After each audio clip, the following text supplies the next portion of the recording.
عشان يو تحفيز بلد سعد بن ابي وقاص رضي الله عنه واذا احد بغزاكي يو مشركو قد احرق المسلمين، دا مسلمانان طول يعني سم ديري بكي وجيريو دير زرور سړیو. نو رسول صلی الله علیه وسلم مالا غشي راکړو، کوم غشي چې راغی سره و هغه مال راکړو او ما ته وی چې ارمي فداك ابي وامي سعد ولا زما مور پلار دې په تا قرباني. دا داسې انعام دی چې تپوس یې مه کوه چې په دنیا کې بهترین مخلوق تا ته ووایي چې زما مور پلار دې په تا قرباني. نو هغوی ما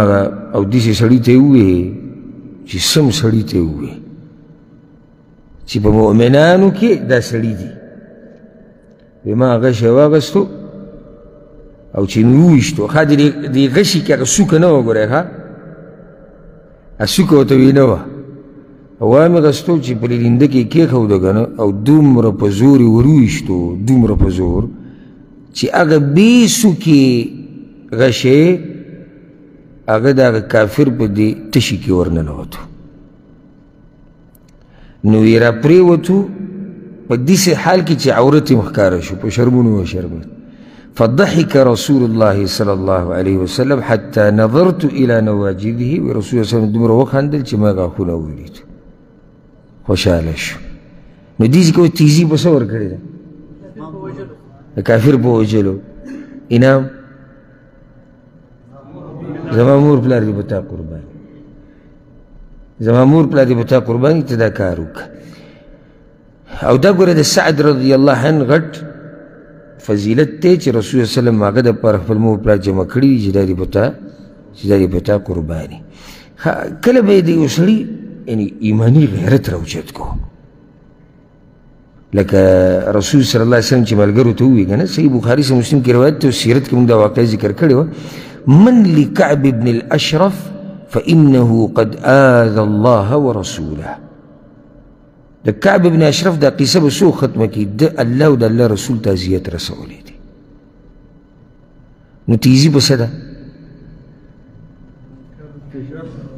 کعب په وجلو په څه وله تیزي ورکوي؟ ایماني غیرت. یعنی څوک به دا کار وکړي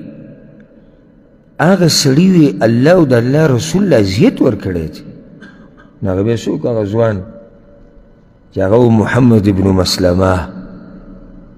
راپاڅېدو یا رسول الله دا دوی لنډه خبره وي اتحب ان اقتله ستاسو څه مطلب دی چې مردار یې کړم؟ وي نعم او زه دغه غواړم. نو بیا ماله به د څو خبرو اجازت راکوي چې زه به د هغه سره چل ول کوم. وی کوه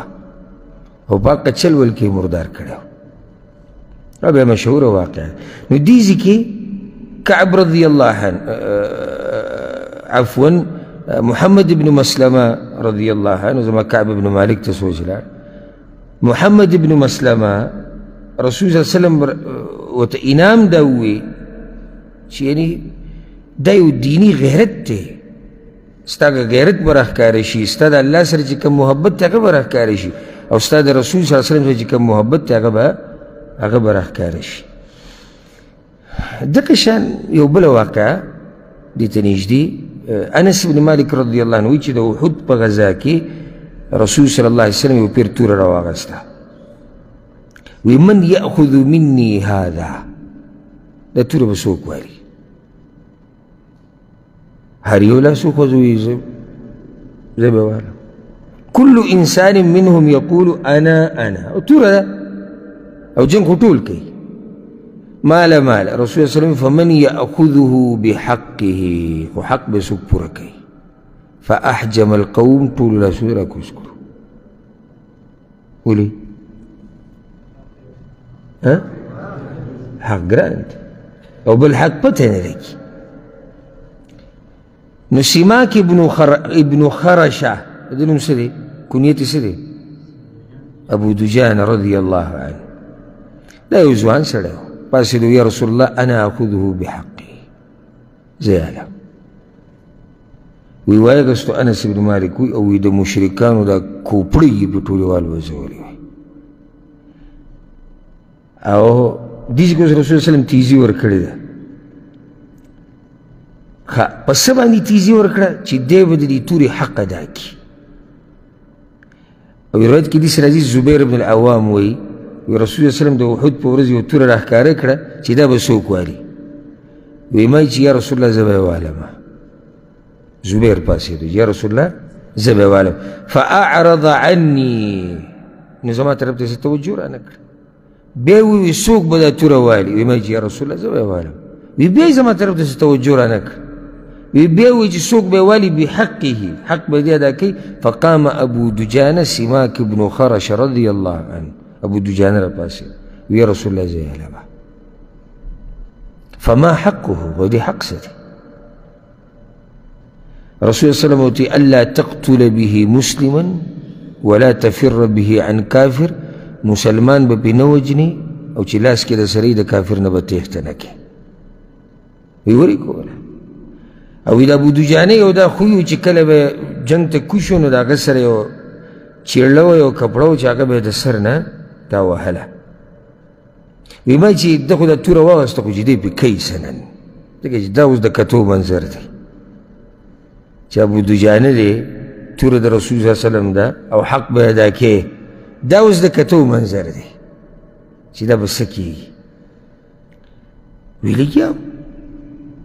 چې مخامخ به له کم یو کافر ورته وایي مردار تر دې چې یو د غره طرف ته ورغی نو هلته زنانې وي او د دې زنانو سره څه داسې څه و چې هغه دا ډول ډبلي دا ګربول را ګربول یا څه ورته وایي مړه نوم یې رانه شو دا زنانې چې تمبل دا تمبل یې ورسره وي یوې پکې دا شعرونه مو وي په دې زنانو کې نحن بنات طارق نمشي على النمارق موږ د هغه خلکو لوڼه یو چې هغه د ستورو په شان وو او موږ په پستو بالښتونو باندې ګرځو ان تقبلوا نعانق ونبسط النمارق که موږ سره څوک میلاو شي موږ له غاړه ورکوو موږ یې مېلمستیا کوو او تدبرو نفارق فراق غیر وامق او دا خپل صفتونه یې کول او دا خپل خلک یې راګرمول نو یې بس دا توره راواغسته دغه ښځه یې پې واله بیا هغه توره کېښوده ویې نه واله کله جنګ ختم شو ما ورته وایي چې ابو دجانه ستا ټوله قیسه ما نن وکته ما خلا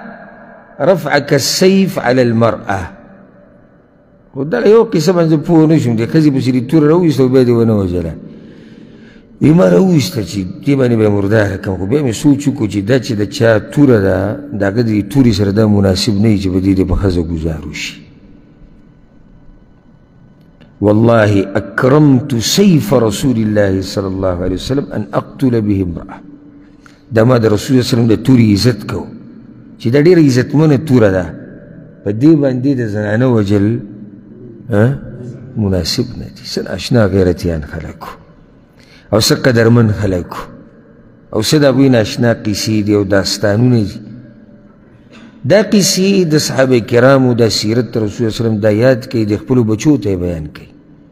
خپلو بیبیانو ته خپلوانو ته کشرانو ته مشرانو ته په جومات کې په کوڅه کې په بازار کې سبا له به موږ نه یو چې زموږ دا کشران خو پوهوي که نه چې زموږ مشران څوک وو یوازې دا قیسه پرېږده چې ته کشران په دې پوه کوې چې ګوره زموږ دغه جیداد دغه چې دې سره تاو شوی دی دغه پوله زموږ ده که زه سبا له نه وم نو چې بیا تاسو ته پته وي صحیح ده خو دې نه علاوه بله قیسه ورته هم وکړه زموږ نور هم مشران وو او ورته ور یاد کړه چې دا څوک و ابو دجانه څوک و زبیر بن العوام څوک و عثمان بن عفان څوک و علي بن ابي طالب څوک و عمر بن خطاب رسول الله صلی الله علیه وسلم څوک دا ورته ور یاد کړه چې د دوی په نقش قدم روان شي او د دوی په لار روان شي الله دې موږ د صحابه کرامو سره په آخرت کې یو ځای کړي